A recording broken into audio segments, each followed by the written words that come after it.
एक बार की बात है। एक बहुत ही प्रसिद्ध और आत्मज्ञानी बौद्ध भिक्षु साल के ज़्यादातर समय एक बहुत ही दुर्गम और ऊंचे पहाड़ में रहा करते थे।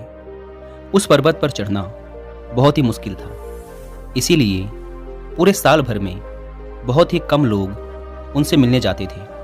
उनसे केवल वही व्यक्ति मिलने जाता जो या तो उनसे मिलने का बहुत ही ज़्यादा इच्छुक होता या फिर उसकी कोई बड़ी समस्या होती जिसका उसे समाधान पूछना होता। नहीं तो ज़्यादातर लोग उनसे तभी मिलते जब वो पहाड़ से नीचे आते।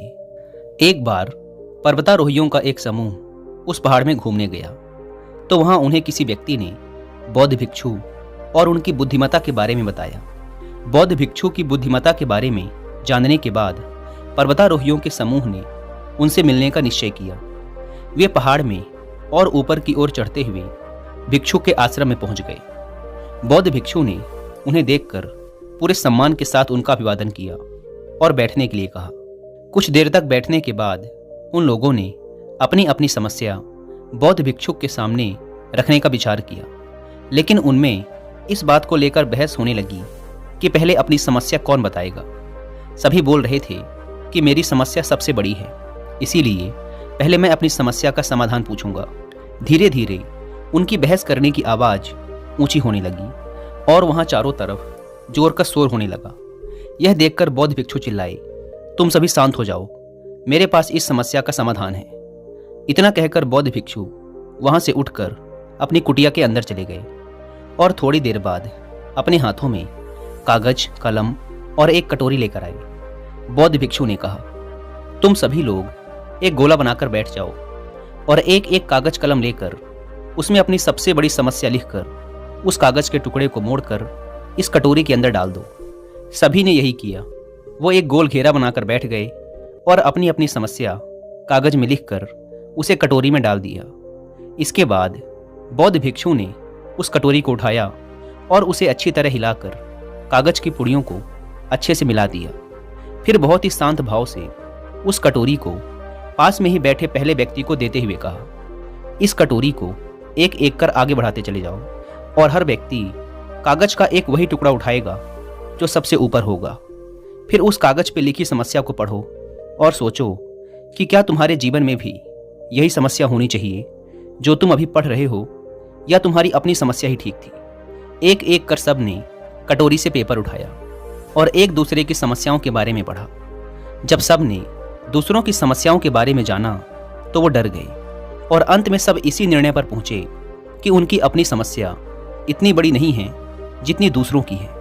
और कुछ ही देर में उन्होंने एक दूसरे को उनकी समस्याओं वाले कागज वापस कर दिए और अंततः सबके हाथ में अपनी अपनी समस्याओं वाले कागज ही थे। अब सब शांत थे और मन ही मन खुद को दूसरों से अधिक खुशनसीब समझ रहे थे। उनकी आंखें खोलने के लिए उन सब ने बौद्ध भिक्षु का दिल से धन्यवाद किया और वहां से चले गए। दोस्तों, आसपास ध्यान से देखें तो हम पाएंगे कि हर इंसान यही सोचता है कि उसकी परेशानी सबसे बड़ी है। वही है जो इतनी सारी समस्याओं से जूझ रहा है, उसकी ही किस्मत खराब है।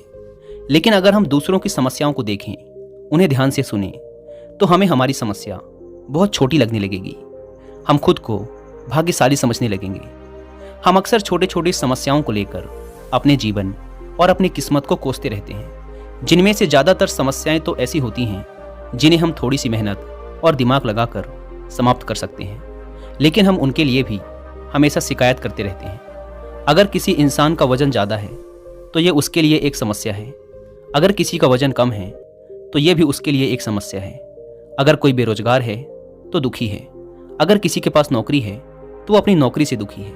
और ऐसा सिर्फ इसलिए है क्योंकि जो हमारे पास है हम उसे स्वीकारते नहीं हैं। हम उसे नकारात्मक दृष्टिकोण से देखते हैं और उसमें कमी निकालते रहते हैं और दुखी होते रहते हैं। इस दुनिया में ऐसा कोई इंसान नहीं है जिसके जीवन में समस्याएं नहीं हैं, और ऐसा कोई भी दिन नहीं आने वाला जिस दिन हमारे जीवन से सारी समस्याएं, सारी कमियां समाप्त हो जाएंगी।